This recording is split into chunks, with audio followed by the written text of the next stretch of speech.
Vous avez contribué à populariser le concept de média mensonge. Vous pouvez m'expliquer ce que c'est? Un média mensonge, c'est une manière de manipuler l'opinion. Moi, j'ai travaillé ça dans ce que j'appelle la propagande de guerre, qui est un concept qui vient de l'historienne Anne Morelli, qui a étudié l'histoire notamment de 14-18. Et la propagande de guerre, ça consiste à manipuler une opinion. Si on est les États-Unis ou la France et qu'on décide de faire une guerre contre un pays, on va évidemment pas dire on veut voler son pétrole, son gaz, ses richesses, on veut contrôler la zone stratégique, ça on peut pas dire.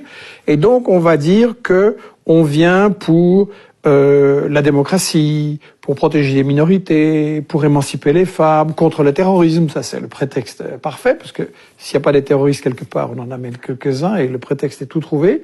Et donc, la propagande de guerre, pour moi, ça se caractérise par le fait de toujours cacher les intérêts économiques, de toujours cacher l'histoire, c'est-à-dire le rôle que les puissances coloniales ont joué dans certaines régions pour diviser, pour régner, pour dresser les peuples les uns contre les autres et garder le contrôle.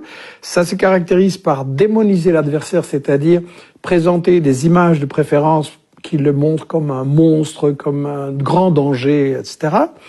Inverser l'agresseur et l'agressé. Meilleur exemple, Israël et la Palestine. On n'arrête pas de nous dire que les Palestiniens attaquent Israël. C'est quand même curieux. Israël les a chassés de leur pays, donc c'est lui l'agresseur. Et le cinquième principe de la propagande de guerre, c'est monopoliser le débat, c'est-à-dire empêcher... Vous savez, quand il y a une guerre, il y a toujours forcément au moins deux avis. Et donc, un spectateur devrait entendre les deux avis pour se faire son opinion. Et nous, à la télé, on a un seul avis. Il n'y a pas de débat contradictoire. Il faut toujours être pour la guerre. C'est patriotique, c'est humanitaire. Et donc voilà, ces 5 principes de la propagande de guerre, c'est ça qui est derrière ce que j'ai appelé le média mensonge. Je ne veux pas dire par là que les journalistes sont tous pourris. Je veux dire que le système des médias auxquels nous sommes soumis en France, en Belgique, aux États-Unis, c'est un système qui, comme le disait Herman et Chomsky dans ce livre « Fabriquer un consentement » que nous avons réédité là et qui, à mon avis, le livre qui explique le mieux les problèmes des médias en Occident, il disait, voilà, les médias ne sont pas là pour informer le public, mais pour lui faire accepter les décisions, les choix, les stratégies des gouvernements. D'accord. Est-ce que vous pouvez me donner d'ailleurs un exemple? Est-ce que la Libye La Libye est tout à fait un exemple. J'en ai dans mes livres donné des exemples tout plein. Et il y a une chose qu'il faut remarquer, c'est que aucun des journalistes de ces journaux télévisés, de ces grandes émissions d'information, aucun de ces médias n'a accepté un débat contradictoire sur les exemples que je donnais de médias mensonges.